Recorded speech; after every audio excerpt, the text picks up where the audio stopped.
할렐루야. 오늘도 전능하신 여호와 하나님의 은혜의 손길이 저와 여러분 가운데 함께하는 줄 믿습니다. 오늘 말씀은 내 발의 신을 벗으라 라는 제목으로 여호수아 5장 13절에서 15절 말씀 보도록 하겠습니다. 여호수아 5장 13절에서 15절 말씀입니다. 우리 같이 읽도록 하겠습니다. 시작. 여호수아가 여리고에 가까이 이르렀을 때에 눈을 들어 본즉 한 사람이 칼을 빼어 손에 들고 마주 서 있는지라. 여호수아가 나아가서 그에게 묻되 너는 우리를 위하느냐 우리의 적들을 위하느냐 하니 그가 이르되 아니라 나는 여호와의 군대 대장으로 지금 왔느니라 하는지라. 여호수아가 얼굴을 땅에 대고 엎드려 절하고 그에게 이르되 내 주여 종에게 무슨 말씀을 하려 하시나이까. 여호와의 군대 대장이 여호수아에게 이르되 내 발에서 신을 벗으라. 내가 선 곳은 거룩하니라 하니 여호수아가 그대로 행하니라. 아멘. 여러분 인생에는 지혜가 필요합니다. 지혜로운 삶을 살아야 그의 삶이 평안해지는 것입니다. 하나님을 섬기는 데에도 지혜가 필요합니다. 하나님의 뜻과 마음을 잘 알고 섬겨야 그의 인생에 은혜가 가득하고 축복된 삶을 살 수 있게 되기 때문입니다. 자, 광야에서는요, 광야를 걸어가는 지혜가 필요하고 광야를 벗어나서는 약속의 땅에서 하나님의 언약을 성취하는 지혜가 필요한 법입니다. 왜 그렇습니까? 우리가 복된 인생을 살 수 있기 때문에 그렇습니다.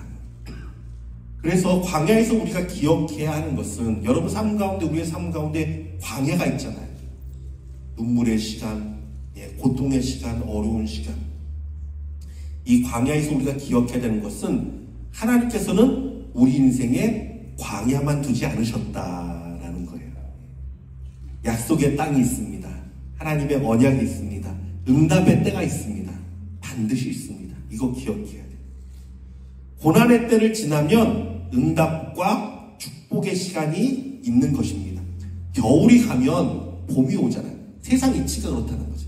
하나님이 세상의 만물을 통해서도 그 모든 하나님의 법칙들을요 다 새겨놓으셨어요. 추운 겨울이 가면 봄이 오고 어두운 밤이 지나면 밝은 아침이 찾아오듯이 모든 이치가 그렇습니다. 우리의 인생에 광야를 지나면 약속의 땅, 은혜의 땅을 만날 수 있게 되는 것입니다. 자, 그런데 광야만 헤매다가 인생을 다 허비한 사람들도 있어요. 우리가 이걸 좀 기억해야 돼요. 광야만 헤매다가 인생을 허비한 사람들. 누가 그랬습니까? 출애굽 1세대 이스라엘 백성이 그랬습니다. 이들은요, 평생을 광야만 돌다가 삶을 마감했습니다. 얼마나 불쌍한 인생입니까? 광야에서 해야 될 거를 못 찾았어요, 그들은요. 하나님의 뜻을, 순종하지 못했어요. 하나님의 뜻대로 나아가면 되는데, 그러지 못해서 광야만 돌았단 말이에요. 하지만, 광야를 지나서 축복의 땅에 뿌리를 내린 세대도 있었습니다. 출애굽 2세대 여호수아와 함께한 세대입니다. 그들은 언약대로 그 땅을 성취하고 정복하여서 축복과 평안을 누렸습니다. 저와 여러분이 바로 이러한 세대, 이러한 축복을 누리기를 주님의 이름으로 축원합니다. 자, 그러기 위해서는요, 우리가 하나님의 특별한 훈련을 깨달아야 돼요. 하나님이 나에게 말씀하시는 것. 이곳에서 내가 이 광야에서 하나님이 나에게 원하시는 것이 있단 말이에요. 그걸 알아야 돼요. 여러분 혹시 수영 강습, 수영을 좀 배우신 적 있습니까? 그냥 이렇게 막 배운 게 아니라 체계적으로 이렇게 수영장에 가면 그 강사가 있잖아요. 배운 적 있으십니까? 여러분이 안 배우셨더라도 자녀들 수영 이렇게 가르칠 때, 배울 때 보면요. 단계별로 그룹을 모아서 가르치죠. 자, 제일 기초반에, 첫 번째 단계가 무엇이죠? 벽을 차고, 발차기를 합니다. 발차기만 계속 시켜요. 그게 좀 되면 어떡하죠? 부표라 그러죠. 이렇게 앞에 이걸 잡고 나가면서 발차기 하면서 호흡을 연습시키죠. 그래서 파 이걸 연습시킵니다. 그렇다면 왜 이렇게 나눠서 가르칠까요?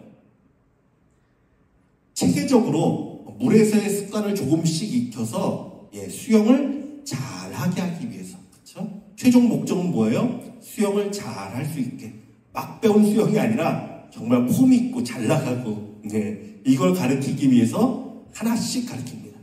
여러분 헬스 트레이너가 여러분 그 헬스장에서 운동을 해도요. 내가 막 하는 게 아니라 트레이너가 붙잖아요. 그러면 어떻게 하는지 아십니까? 아무거나 운동을 시키지 않고요. 부위별로 운동을 시킵니다. 자, 오늘은 다리 운동합니다. 그러면 다리 운동만 하고요. 오늘은 어깨입니다. 그러면 어깨 운동을 이렇게 부분별로 하고요. 그래서 근육이 골고루 다 세워지게끔 운동을 시켜요. 자, 이처럼 하나님도 우리 삶에 적절한 환경과 적절한 훈련을 통해서 우리를 하나씩 다듬어 가시고 온전케 훈련시킵니다. 물론 그곳에서의 다른 훈련도 계속 있겠죠. 그렇지만 그 광야에서는요. 광야에 맞는 가장 중요한 훈련이 따로 있다라는 것이죠. 그래서 그 훈련을 통과하면 다음 단계에 이르고 이 단계를 통해서 우리는 더욱더 온전한 신앙의 모습으로 성장할 수 있게 하려는 하나님의 뜻입니다. 자, 그렇다면 광야에서는 과연 어떤 훈련이 우리를 기다리고 있습니까?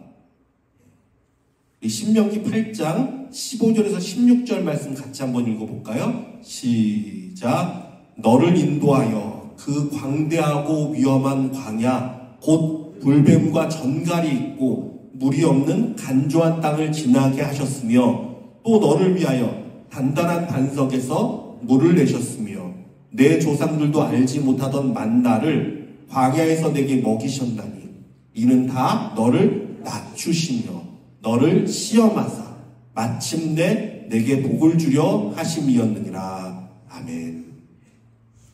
이 말씀을 보니까 하나님의 목적이 있었다. 광야를 지나야 할 목적. 세 가지가 아주 뚜렷하게 분명하게 기록이 되어 나타납니다. 자, 첫 번째는 무엇이냐? 나로 낮아지게, 나를 낮추시기 위해서. 인생의 광야를 지나면 우리가 배워야 하는 첫 번째 훈련은, 인생의 광야에서의 첫 번째 훈련은 낮아짐의 훈련입니다. 낮아짐. 예수님처럼 스스로 낮아져서 섬길 수 있는 사람이 되어야 돼요. 광야 이스라엘 백성은 원래 애굽의 노예였습니다. 그러니까 그들이 하나님께 아마 이렇게 따질 수도 있었을 거예요. 하나님, 도대체 내가 얼마나 더 낮아져야 한다는 말입니까? 내 인생 원래 종이었고 낮아짐을 누구보다 더 많이 겪었던 사람입니다. 그런 저에게 광야에서 더 낮아지라니 하나님 너무하신 것 아닙니까?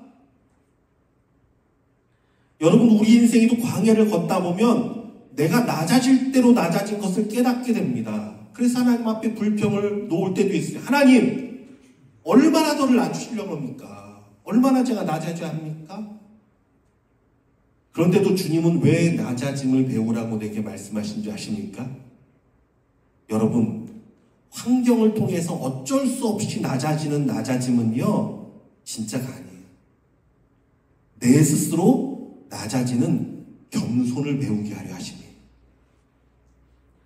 이스라엘이 400년 노예 생활을 했다고 그 민족이 겸손한 민족이 되었습니까? 아닙니다. 어쩔 수 없이 낮아진 거예요. 그 환경 때문에 노예여서. 어쩔 수 없이 낮아진 것이지 사실 그들의 마음속에는요 엄청난 거만함과 교만이 가득했습니다. 그래서 그들은요 광야에서도 하나님 앞에 그렇게 원망을 하고 하나님의 은혜를 잊어버리고 자신을 정말 생명의 길로 이끌었던 모세를 향해 돌을 들었습니다. 그 마음속에 있는 교만과 그 마음속에 있는 그것이 다 올라온 거예요. 노예라는 환경이 그들을 눌렀을 뿐이지 기회만 되면 그들의 거만함과 교만은 거침없이 용솟음 쳤습니다. 그러나 여러분, 다윗을 한번 생각해 보십시오. 다윗이 그가 아들 압살롬을 피해서 광야로 향할 때 어떤 일이 있었습니까? 베냐민 지파 사람 시므이가 그에게 돌을 던지면서 다윗을 저주했습니다. 이것을 보고 그의 부하였던 아비새 장군은요, 왕이여 명령만 내리면 내가 그를 죽이겠다라고 간청을 합니다. 왕이 다윗이 말만 한마디 하면 돼요. 그래, 그러면 되는 거예요. 하지만 그는요, 광야로 향하면서 그를 낮추시는 하나님의 마음을 깨달았습니다. 그래서 시므이를 죽이는 대신에 하나님의 긍휼을 소망하고 바라봅니다. 사무엘하 16장 11절에서 12절 말씀이죠. 같이 읽어볼까요? 시작. 또 다윗이 아비새와 모든 신하들에게 이르되 내 몸에서 난 아들도 내 생명을 해하려 하거든 하물며 이 베냐민 사람이랴. 여호와께서 그에게 명령하신 것이니 그가 저주하게 버려두라. 혹시 여호와께서 나의 원통함을 감찰하시리니 오늘 그 저주 때문에 여호와께서 선으로 내게 갚아주시리라 하고. 아멘. 저는 이 말씀만 보면요, 다윗의 마음이 정말 귀하다. 다윗은요, 어떠한 상황에서도 하나님만 바라봐요. 보통 사람들 같으면요, 그 상황에 누구를 바라봅니까? 저 못된 시므이. 어떻게 저 사람이 왕인 나를 저주하고 이렇게 따라오며 돌을 던질 수 있나? 분하고 화가 나고 못 참겠고 오직 그 사람만 바라고 그 사람에게 꽂혀 있을 거예요. 보통 사람들은. 근데 다윗은 달라요. 그 상황에도 하나님을 바라봅니다. 하나님이 혹시 나를 낮추시는 거 아닙니까? 하나님이 낮추신다면 하나님, 나는 낮아지겠습니다. 내버려 둬라. 혹시 여호와께서 나의 원통함을 감찰하시나, 혹시 하나님께서 나를 긍휼히 여기신다면, 나의 이 원통한 마음을 하나님이 헤아려 주신다면 하나님이 다시 나를 선으로 갚아주실 것이다. 그래, 선으로 갚아주실 분이 계시다. 그분이 나의 하나님이시다. 여러분, 얼마나 겸손한 모습입니까? 그런가 하면 요셉의 인생에도 하나님께서 그를 낮아질 대로 낮추시는 광야 같은 시절이 있었습니다. 요셉의 삶에서도. 언제입니까? 보디발의 아내의 일로 인하여서 그가 왕의 죄수를 가두는 감옥에 갇혔을 때 일이에요. 성경을 보면 그 감옥, 보디발이 그 왕의 그 12대를 맡았잖아요. 그래서 보디발이 그 관리하던 감옥은요, 왕의 죄수를 가두는 감옥이었어요. 당시 애굽에서 왕의 죄수는요, 일반 감옥이 아니라 땅을 파서 만든 지하 감옥에 두었다고 합니다. 빛도 들어오지 않는 그 컴컴한 지하에서 요셉은 과연 무엇을 하고 있었을까요? 아마 보통 사람들 같으면요, 그 억울함과 분노에 사로잡혀서, 자기가 잘못해서 간 게 아니잖아요. 자기는 선을 행했는데, 자신은 끝까지 보디발의 아내를 지켜줬는데, 근데 자기가 죄인이 돼서 여인을 겁탈한 자가 되어서 감옥에 갇혔죠. 얼마나 억울합니까? 얼마나 분노에 사로잡힐 수 있겠습니까? 그래서 보통 사람 같으면요, 그 분노와 억울함에 미쳐버리거나 혹은 우울증에 걸려서 아무것도 못하고 정신 나간 사람처럼 있었을 거예요. 빛도 없는 곳에서 뭘 하겠어. 그런데 놀라운 것은 요셉은요, 그곳에서도 스스로 낮아져서 섬기고 있어요. 저는 이 요셉이 정말 귀하다고 생각해요. 이 모습을 생각해요. 그곳에서도요, 간수장을 섬기고 있고, 그곳에서도 술 맡은 관원장과 떡 맡은 관원장을 섬기며 하나님을 증거하고 하나님을 높이고 있습니다. 꿈은 여호와께 있다고 하지 않았습니까? 나에게 말씀해 보십시오. 하나님께서 말씀 주실 것입니다. 사랑하는 성도 여러분, 그렇습니다. 우리도 인생의 광야에서 낮아짐을 배울 수 있는 자들 되기를 주님의 이름으로 축원합니다. 하나님이 나를 낮추실 때에는요, 겸손히 다윗처럼 낮아져요. 주님 오직 주의 긍휼함만 바라봅니다. 더 겸손히 낮아져서 여호와를 섬기는 것, 이것이 광야를 벗어나는 가장 좋은 길입니다. 자, 두 번째, 광야는 하나님이 나를 시험하시는 장소입니다. 본문에 나와 있죠. 너를 낮추시며 너를 시험하사. 시험하시는 장소예요, 광야는. 그러나 하나님의 시험은 마귀의 시험과는 본질적으로 다르죠. 그 본질이 틀립니다. 마귀의 시험은요, 유혹입니다. 시험에 걸려 넘어뜨리는 게 목적이에요. 망하게 하는 게 목적이에요. 마귀의 시험은요. 그것에 걸려서 사망에 이르게 하는 게 마귀의 시험입니다. 그래서 주기도문에서도 그 간구가 있죠. 시험에 들지 말게 하옵시고 다만 악에서 구하옵소서. 예. 우리는요, 마귀의 시험, 죄의 시험에 빠지면 안 돼요. 악에서 이겨야 돼요. 하지만 하나님의 시험은 본질적으로 그 목적이 틀립니다. 시험을 통해서 우리의 모습을 주님 앞에 그대로 드러내려는 거예요. 내 모습을 그대로 보이는 거예요. 그 시험을 통해서. 마치 학생이 시험을 치잖아요. 시험을 치고 그 성적표를 봤죠. 그리고 자기 상태를 깨닫잖아요. 야, 이게 뭐야 점수가? 어떤 사람은 내가 열심히 했구나. 하나님 앞에서 우리의 믿음의 상태, 하나님 앞에서 내가 주님을 사랑하는 진짜 마음, 이러한 마음들이 광야에서는요 그대로 드러나요. 하나님이 다 드러내십니다. 낱낱이 드러납니다. 발가벗은 것 같이 다 드러내게 하십니다. 그렇다면 왜 이런 시험이 필요합니까? 예, 우리는요 우리 스스로 가면을 쓰고 생활하는 것에 익숙해지기 쉬워요. 사람은요 누구나 가면을 쓴단 말이에요.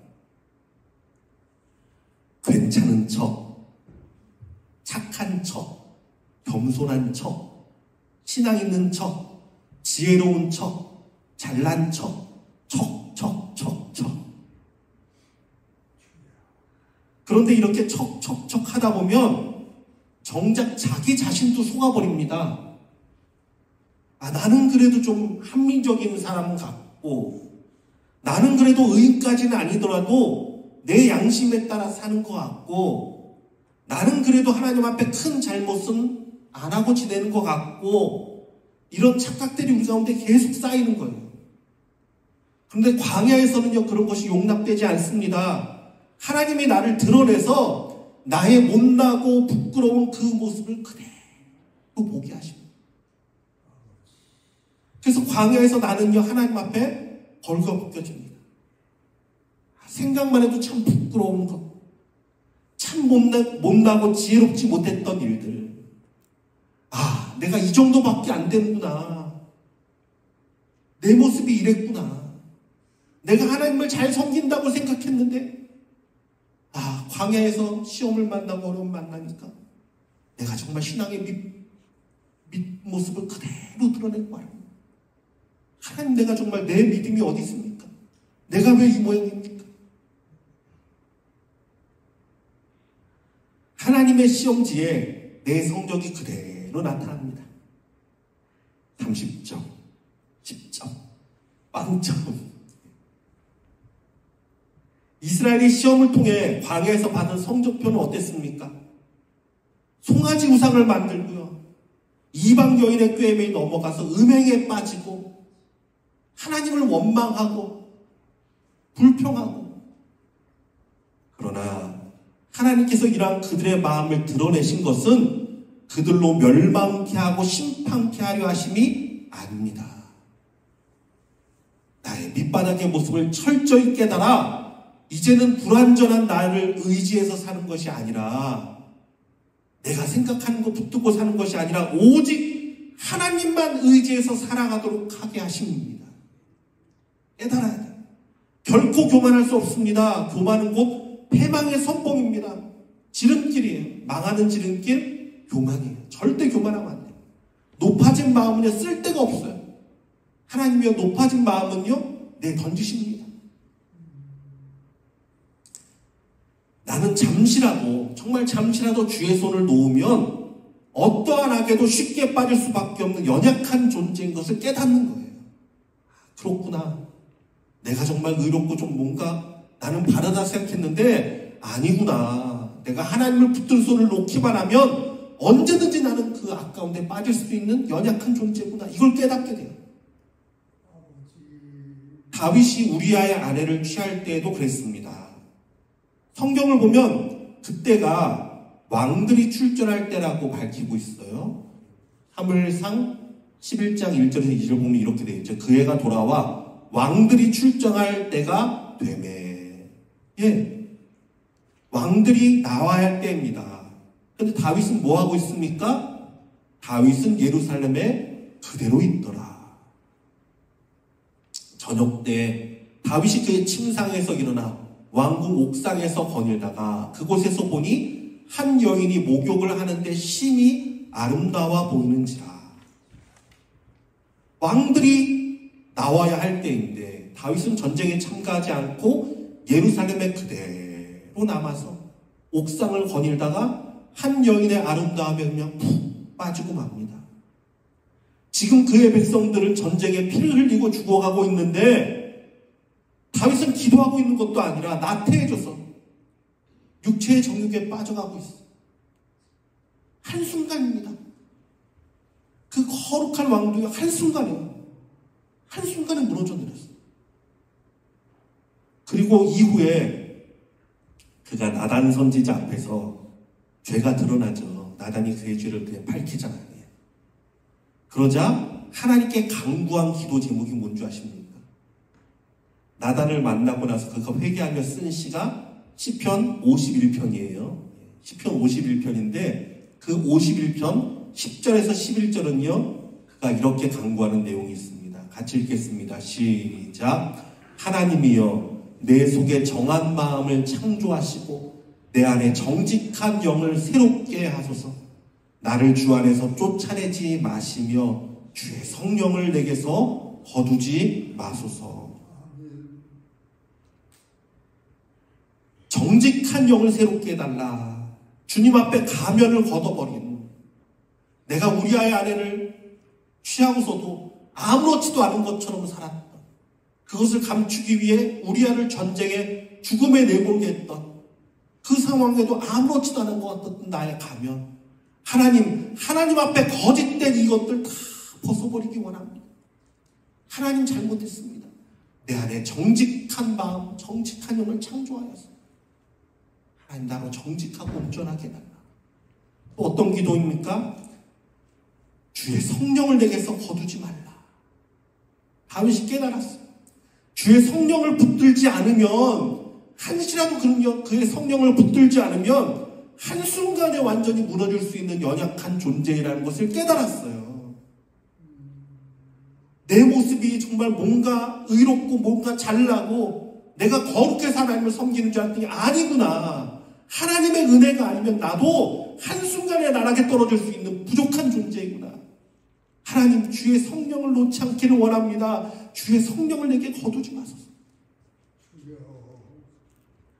사랑하는 성도 여러분, 그래서요 누구도 교만할 수 없어요. 누구도 장담할 수 없어요.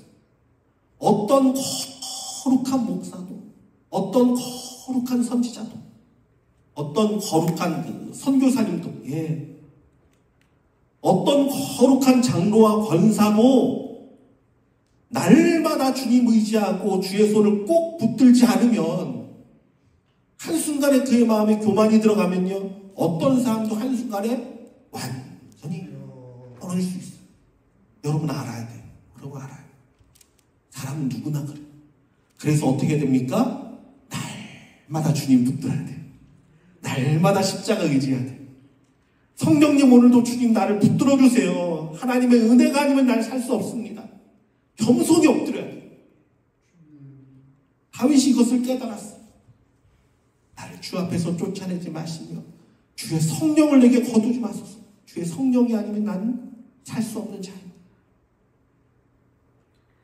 나 같은 죄인 살리시 주 은혜 놀라워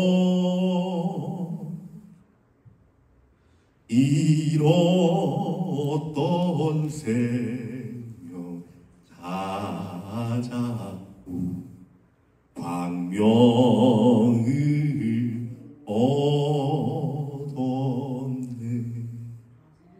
여러분 날마다 이 찬양이 우리의 고백이 되기를 원합니다.